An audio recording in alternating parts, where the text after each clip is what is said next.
Hello everyone, this is Chandni. आज का जो हमारा टॉपिक है 11th क्लास बिजनेस स्टडीज़ का टॉपिक नेम है differences among business profession and employment. As you all know that all three are economic activities. तीनों की तीनों इकोनॉमिक एक्टिविटीज़ हैं। इन तीनों इकोनॉमिक एक्टिविटीज़ में प्रॉफिट अर्न किया जाता था बाय पर्सन। आज हम देखते हैं ये तीनों एक्टिविटीज़ अपने एक दूसरे से किस तरीके से डिफ़र है। हमने कुछ बेसिस बनाए हैं, उन बेसिस पर हम देखेंगे कि तीनों एक्टिविटीज़ में क्या क्या डिफरेंस है। चलिए स्टार्ट करते हैं पहले पॉइंट से, ये तीनों एक्टिविटीज़ कैसे डिफ़र हैं एक दूसरे से। पहला पॉइंट है स्टार्टअप। इसको कमेंसमेंट भी बोला जाता है। स्टार्टअप करना मतलब अपने काम को शुरू करना, कमेंसमेंट मतलब प्रारंभ करना। तो दोनों वर्ड आप यूज़ कर सकते हैं। हम देखते हैं बिजनेस कैसे शुरू होता है, प्रोफेशन कैसे शुरू होता है एंड एम्प्लॉयमेंट कैसे स्टार्ट होता है। देखते हैं फर्स्ट पॉइंट बिजनेस। देखिए, अगर आप एक बिजनेसमैन हैं तो आपको डिसीजन लेना पड़ेगा एज ए बिजनेसमैन अपने बिजनेस शुरू करने से पहले कि आपको कौन सी form of business organization choose करनी है। अगर आप सोल प्रोप्राइटर चूज करते हैं तो आपको कोई लीगल फॉर्मेलिटी की नीड नहीं है, आप डायरेक्टली अपने बिजनेस को स्टार्ट कर सकते हैं। There is no formality in sole proprietor. अगर आप सोच रहे हैं कंपनी बनाने के लिए तो आपको अपना बिजनेस कैसे स्टार्ट करना पड़ेगा after completing legal formalities. Legal formality को पूरा करने के बाद अपना बिजनेस शुरू कर सकते हैं, स्टार्ट कर सकते हैं। नेक्स्ट चलते हैं हम लोग प्रोफेशन की तरफ। प्रोफेशन कैसे स्टार्ट किया जाता है स्टूडेंट्स? प्रोफेशन स्टार्ट करने के लिए एक प्रोफेशनल को जिस भी इंस्टीट्यूट से वो एक डिग्री जो है कर रहा है, आफ्टर कंप्लीटिंग डिग्री वो इंस्टीट्यूट उसको सर्टिफाई करेगा प्रोफेशन अटेम्प्ट करने के लिए। जैसे अगर मैं किसी मेडिकल कॉलेज में काम करती हूँ, एक स्टूडेंट मेडिकल कॉलेज में पढ़ रहा है, सॉरी काम नहीं, मेडिकल कॉलेज में पढ़ रहा है, जैसे उसकी डिग्री कंप्लीट होती है, आफ्टर कंप्लीटिंग ए डिग्री इंस्टीट्यूट क्या करेगा, उसको सर्टिफाई करेगा प्रोफेशनल के रूप में। चलिए, जब आपको आपकी डिग्री मिल जाती है तभी आप प्रोफेशनल का काम स्टार्ट कर सकते हैं। नेक्स्ट पॉइंट की तरफ चलते हैं एम्प्लॉयमेंट। एम्प्लॉयमेंट कैसे स्टार्ट किया जाता है? कल की वीडियो में हमने देखा था एग्रीमेंट चाहिए हमको एम्प्लॉयमेंट ऑब्टेन करने के लिए, वी नीड एग्रीमेंट लेटर। जब आपके पास एम्प्लॉयर आपको एग्रीमेंट लेटर दे देता है, कॉन्ट्रैक्ट लेटर दे देता है, उसके बाद ही एक पर्सन अपनी जॉब को ज्वाइन कर सकता है। आफ्टर गेटिंग एम्प्लॉयमेंट लेटर भी बोल सकते हो, अपॉइंटमेंट लेटर भी बोल सकते हो, कॉन्ट्रैक्ट लेटर भी बोल सकते हो। जब ये कॉन्ट्रैक्ट लेटर आपको मिल जाएगा तभी आप एम्प्लॉयमेंट की एक्टिविटी को शुरू कर सकते हैं। तो हमने तीनों पॉइंट पर देख लिया। बिजनेस चॉइस करने के बाद कौन सा बिजनेस है, जिस बिजनेस में लीगल फॉर्मेलिटी है वहाँ अटेम्प्ट करो, नहीं है तो स्टार्ट करो। प्रोफेशन, आपके पास आपके प्रोफेशन की डिग्री आ जाए तो आप अपना प्रोफेशन स्टार्ट कर सकते हैं। एम्प्लॉयमेंट, जब आपके पास कॉन्ट्रैक्ट लेटर आ जाएगा, आपको जो आपका एम्प्लॉयर है कॉन्ट्रैक्ट लेटर दे देगा, तब आप एम्प्लॉयमेंट स्टार्ट कर सकते हैं। चलिए नेक्स्ट पॉइंट की तरफ हम चलते हैं। नेक्स्ट पॉइंट है nature of work. Nature of work में ये हमने बेस बनाया है, किस बेस पे जो है डिफरेंस करेंगे। इन तीनों एक्टिविटीज में किस तरीके का काम होता है, उसका नेचर कैसे। सबसे पहला काम देखते हैं हम लोग बिजनेस का। स्टूडेंट्स, हमने देखा था जब बिजनेस और बिजनेस के फीचर्स पढ़े थे, बिजनेसमैन क्या काम करता है, या तो मैन्युफैक्चरिंग का, प्रोडक्ट बनाने का काम करता है, या प्रोडक्ट बेचने का काम करता है। तो हमने वही बात लिखी है, प्रोडक्शन का काम करेगा या sale and purchase of things या गुड्स एंड सर्विसेज। ये दोनों चीजें हो सकते हैं, गुड्स बना सकता है, गुड्स एंड सर्विसेज को बेच सकता है। चलिए नेक्स्ट पॉइंट की तरफ चलते हैं। नेचर ऑफ वर्क देखते हैं प्रोफेशन का। प्रोफेशनल क्या काम करते हैं? प्रोफेशनल का काम देखिए, प्रोफेशनल अपनी पर्सनल सर्विसेज देते हैं। प्रोफेशनल कोई प्रोडक्ट नहीं बनाते, एक्सचेंज नहीं करते। प्रोफेशनल का काम है अपनी यूनिक सर्विसेज, स्पेशल सर्विसेज लोगों में बांटना। चलिए नेक्स्ट आता है एम्प्लॉयमेंट में एम्प्लॉय क्या काम करते हैं, हमें ये देखना है। एम्प्लॉयमेंट में एम्प्लॉय का किस तरीके का काम होता है। हमने बोला था एम्प्लॉय क्या है, एज ए सर्वेंट ट्रीट किया जाता है अपने मास्टर का। जो भी एम्प्लॉयर ऑर्डर पास करता है, एम्प्लॉय को क्या करना पड़ता है, वही काम करना पड़ता है। वर्क अलॉटेड बाय एम्प्लॉयर, जो काम एम्प्लॉयर ने दिया है एम्प्लॉय को तो वही काम करने पड़ेगा। तो इसका नेचर कैसे हो गया, अपने मास्टर का ऑर्डर को फॉलो करना। बहुत सिंपल है। नेक्स्ट पॉइंट की तरफ चलते हैं। इन तीनों एक्टिविटीज में कौन कौन सी एक्टिविटी रिस्की है और कौन सी एक्टिविटी बिल्कुल रिस्की नहीं है, ये देखते हैं हम लोग। तो हम बेस कौन सा बना रहे हैं, रिस्क फैक्टर के बेसिस पर देख रहे हैं कि कौन सी एक्टिविटी रिस्की और कौन सी एक्टिविटी लेस रिस्की है। स्टूडेंट्स, अगर हम बिजनेस की बात करें, बिजनेस क्या है, डिपेंड किस पर करता है, फ्यूचर पर। आपका बिजनेस किस पर डिपेंड करता है, फ्यूचर पर, कि कल आपका बिजनेस में लोगों का इंटरेस्ट रहता है या नहीं रहता है। And future is, we can't predict future. हम फ्यूचर को प्रिडिक्ट नहीं कर सकते, फ्यूचर में क्या होने वाला है। क्या आपके प्रोडक्ट की डिमांड रहेगी या नहीं रहेगी, क्या आपके प्रोडक्ट का ट्रेंड रहेगा या नहीं रहेगा। इसका मतलब जो बिजनेस है उसके अंदर रिस्क क्या रहेगा, हाई लेवल का रहेगा। आपको नहीं पता आपके बिजनेस का रिस्क क्या है।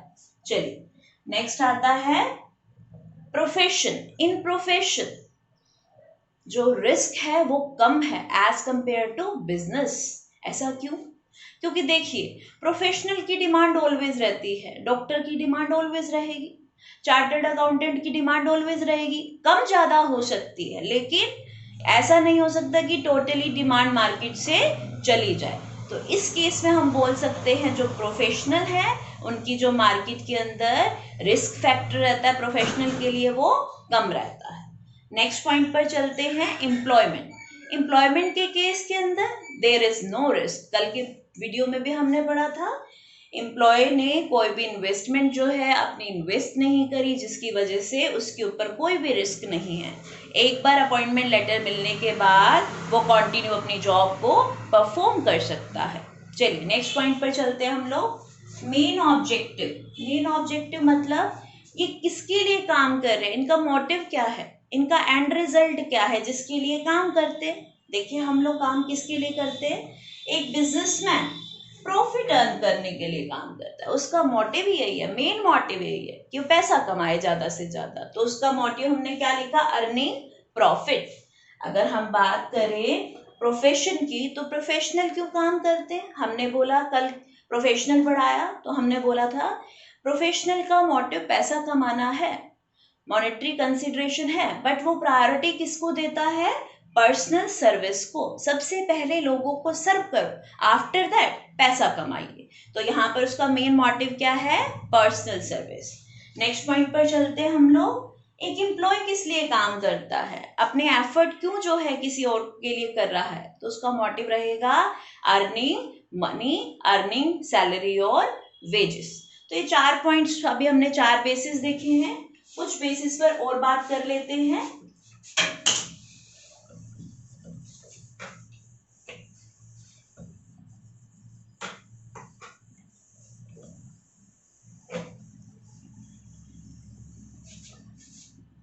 नेक्स्ट बेस रहेगा हमारा 5th बेस, इन्वेस्टमेंट।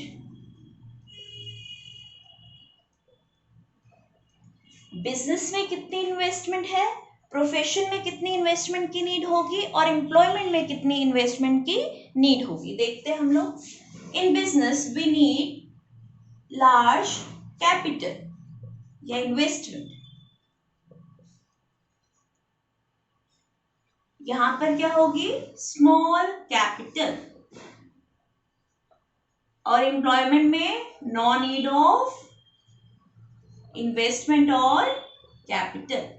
चलिए समझते हैं हम लोग इसको, बिजनेस में लार्ज कैपिटल क्यों चाहिए, प्रोफेशन में स्मॉल कैपिटल क्यों चाहिए और एम्प्लॉयमेंट में बिल्कुल कैपिटल क्यों नहीं चाहिए। देखिए जब बिजनेस की बात करते हैं, बिजनेस में प्रोडक्ट बनाए भी जाते हैं, प्रोडक्ट बेचे भी जाते हैं। हमें प्रोडक्ट बनाने के लिए मशीनरी भी चाहिए, लेबर भी चाहिए, तो इतने सारी जो रिक्वायरमेंट है, हमारे को सेटअप भी लगाना पड़ेगा, प्लांट भी बनाना पड़ेगा, इतनी सारी फॉर्मेलिटीज हैं। उसके लिए क्या हमें पैसा ज्यादा नहीं चाहिए, इन्वेस्टमेंट ज्यादा नहीं चाहिए, वी नीड मोर कैपिटल। तो यहाँ इन्वेस्टमेंट कितनी लगेगी बिजनेस में as compare to other activity, ज्यादा लगेगी। अब चलते हैं हम लोग प्रोफेशन की तरफ। प्रोफेशन में एज कंपेयर टू बिजनेस कम कैपिटल की रिक्वायरमेंट। क्यों ऐसा होता है कि कम कैपिटल की रिक्वायरमेंट हो? क्योंकि यहाँ पर हमें कोई प्रोडक्ट नहीं बनाना, मैन्युफैक्चरिंग नहीं करनी, एक्सचेंज नहीं करना, एक सेटअप जरूर लगाना है। अगर एक डॉक्टर है तो अपना क्लिनिक बनाएगा, एक सीए है तो अपना ऑफिस बनाएगा, एक लॉयर है तो अपना ऑफिस बनाएगा। तो यहाँ पर कैपिटल रिक्वायरमेंट है बट लेस कैपिटल रिक्वायरमेंट है। In case of employment there is no need of any investment requirement, कोई भी जरूरत नहीं है। ऐसा क्यों? हमने पहले फीचर में भी पढ़ा था, सारी की सारी इन्वेस्टमेंट किसकी रहेगी? एम्प्लॉयर की रहेगी। एम्प्लॉय अपने कोई भी इन्वेस्टमेंट नहीं करता, एम्प्लॉय सिर्फ क्या करता है, अपने मास्टर का ऑर्डर को फॉलो करता है। तो यहाँ पे कोई भी इन्वेस्टमेंट की नीड नहीं है। चलिए नेक्स्ट पॉइंट की तरफ चलते हैं हम लोग, नेक्स्ट डिफरेंस के बेसिस पे, और वो डिफरेंस है क्वालिफिकेशन।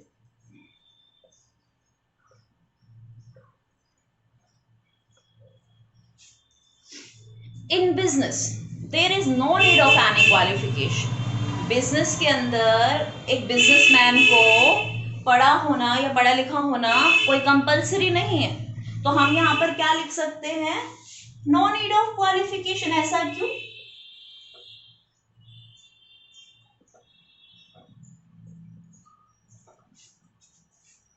आपको एग्जाम्पल देते हैं, रिलायंस कंपनी में, इतनी बड़ी कंपनी में जो धीरू भाई अंबानी थे, उन्होंने स्टार्ट की, क्या वो पढ़े लिखे इंसान थे?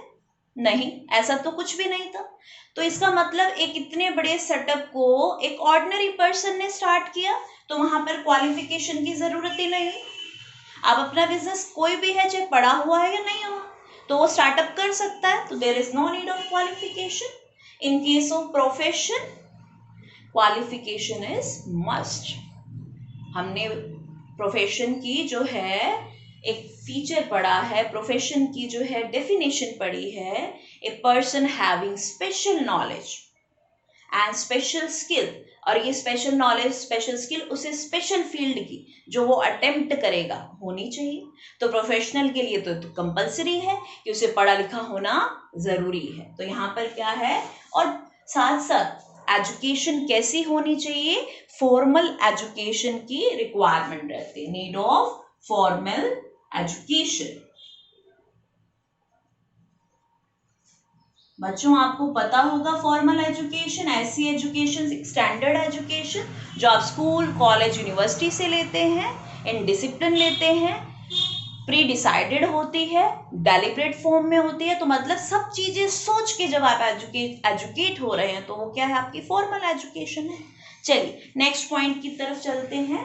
क्या एम्प्लॉय बनने के लिए आपको क्वालिफिकेशन की जरूरत है अगर आप एम्प्लॉय की एक्टिविटी को परफॉर्म करते हैं? अब चलते हैं, बड़ा इंपॉर्टेंट है, इजी भी है। It depends on nature of job. अब नेचर ऑफ जॉब में हम एग्जांपल ले लेते हैं। एक जॉब है पीओ की या क्लर्क की, एक जॉब है वर्कर की। पहली जॉब पीओ या क्लर्क की और दूसरी जॉब है वर्कर की। अब बताइए वर्कर के केस में क्या आप क्वालिफिकेशन देखेंगे? There is no need of qualification. तो एम्प्लॉयमेंट में मैं लिख दूं क्वालिफिकेशन की जरूरत नहीं है। अब मैं दूसरे पॉइंट पर चलती हूँ, दूसरी जॉब पर चलती हूँ। पीओ बनने के लिए नीड क्वालिफिकेशन। आपको क्या चाहिए? क्वालिफिकेशन चाहिए। जो आपको डिग्री रिक्वायर्ड है पीओ बनने के लिए, यू नीड क्वालिफिकेशन। तो दो जॉब, दोनों का नेचर डिफरेंट है। यहां पर क्वालिफिकेशन रिक्वायर्ड नहीं और यहां पर क्वालिफिकेशन रिक्वायर्ड है। तो हम क्या लिखेंगे? It depends on nature of job.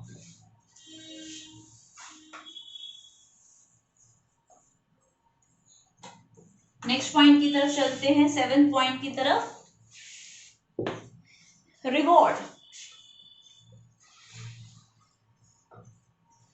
जब आप इन एक्टिविटीज को परफॉर्म करते हो, आप किस इंटरेस्ट के लिए करते हो, किस रिवॉर्ड के लिए, आपको क्या मिलेगा इसके रिटर्न में, इन एक्टिविटी को परफॉर्म करने के रिटर्न में आपको क्या रिवॉर्ड चाहिए। देखते हैं हम लोग।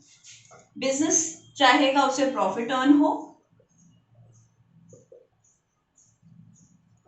प्रोफेशनल क्या चाहेगा, प्रोफेशनल को अपने काम की फीस चाहिए। आपने कभी सुना एक डॉक्टर ने प्रॉफिट लिया आपसे, एक सीए ने प्रॉफिट लिया आपसे? नहीं, उसके काम को, उसके रिवॉर्ड को कैसे देखा जाता है, फीस के। एक टीचर ने आपसे क्या ली, फीस ली। एक डॉक्टर ने आपसे क्या लिया, फीस ली। एक वकील ने आपसे क्या लिया, फीस ली। अगर एम्प्लॉयमेंट की बात करें तो हमेशा एम्प्लॉय को कैसे देखा जाता है, क्या रिवॉर्ड दिया जाता है, सैलरी, वेजेस, कंपनसेशन, यही वर्ड यूज किए जाते हैं उसके रिवॉर्ड के लिए। चलिए नेक्स्ट पॉइंट पर आते हैं हम लोग। नेक्स्ट पॉइंट है हमारा कोड ऑफ कंडक्ट।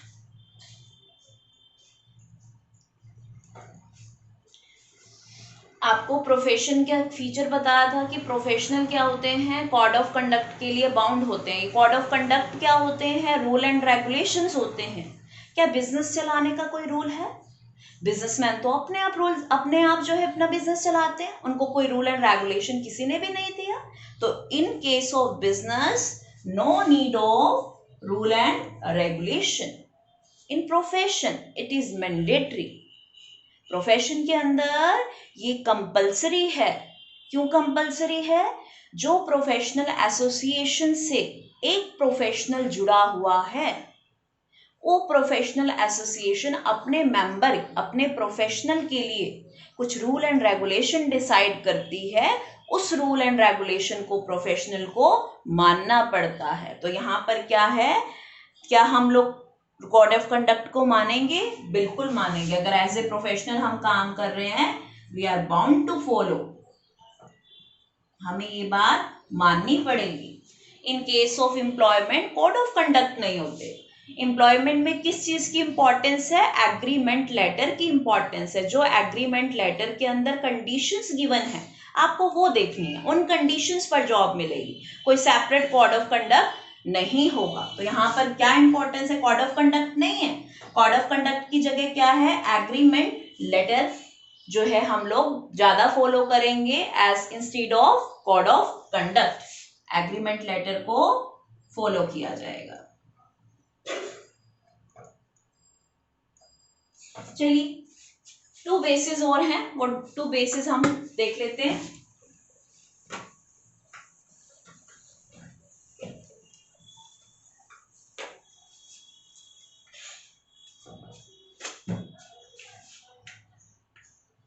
नेक्स्ट है ट्रांसफर ऑफ इंटरेस्ट।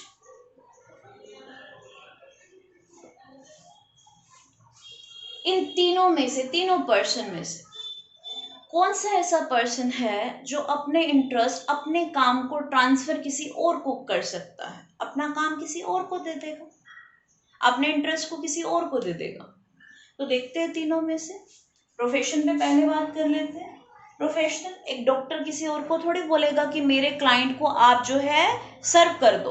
क्या ऐसा पॉसिबल है? आई एम ए टीचर, क्या मैं कह सकती हूँ कि मेरी जगह कोई और पढ़ा देगा? No. In case of profession हम अपना इंटरेस्ट कभी भी ट्रांसफर नहीं कर सकते। तो यहाँ पर हम क्या लिखेंगे? No transfer of interest. In case of employment, employment के केस में भी ऐसा नहीं हो सकता। अगर एक वर्कर है तो उस वर्कर को अपने ओनर को खुद सर्विसेज देनी पड़ती है। वर्कर अपनी जगह किसी और को अपॉइंट नहीं कर सकता।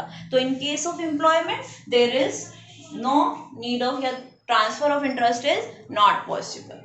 तो हम यहाँ भी लिखेंगे नो, कोई चांस ही नहीं। इन बिजनेस, क्या बिजनेसमैन अपना बिजनेस किसी और को दे सकता है? अपने बिजनेस को ट्रांसफर या अपने इंटरेस्ट को ट्रांसफर कर सकते हैं, मेरे बिहाफ पे आप संभाल लीजिए। Yes, it is possible after some formalities. कुछ फॉर्मेलिटीज करने के बाद इट इज पॉसिबल। तो हम लिखेंगे पॉसिबल विथ सम फॉर्मेलिटीज। चलिए नेक्स्ट पॉइंट की तरफ मूव करते हैं। वो है हमारा लास्ट पॉइंट, एफिशिएंसी।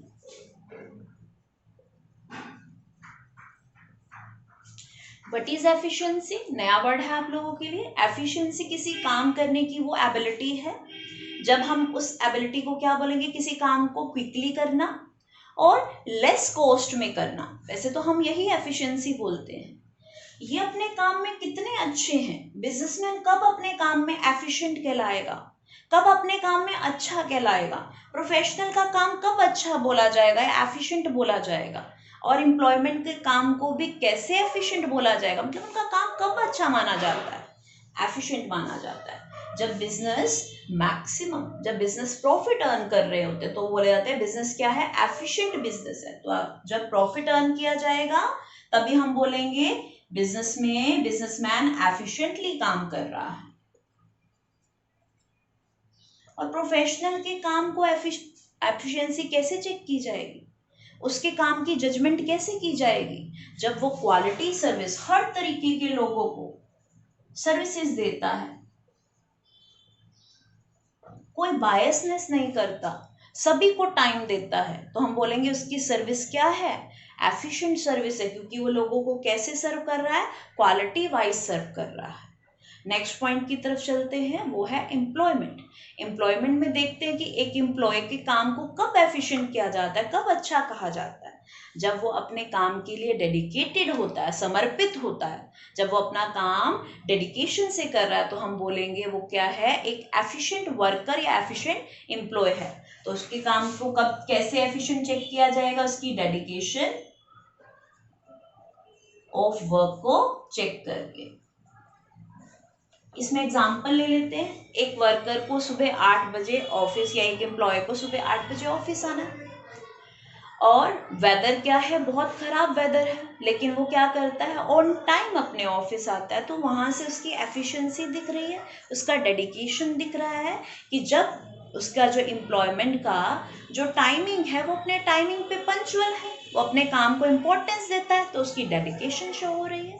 ऐसे ही डॉक्टर, अगर कोई पेशेंट इमरजेंसी के अंदर है तो वो अपने पेशेंट को इमरजेंसी में ट्रीट कर रहा है, चाहे वो रात को आए चाहे वो दिन को आए, तो उसकी सर्विसेज कैसी हैं, क्वालिटी है।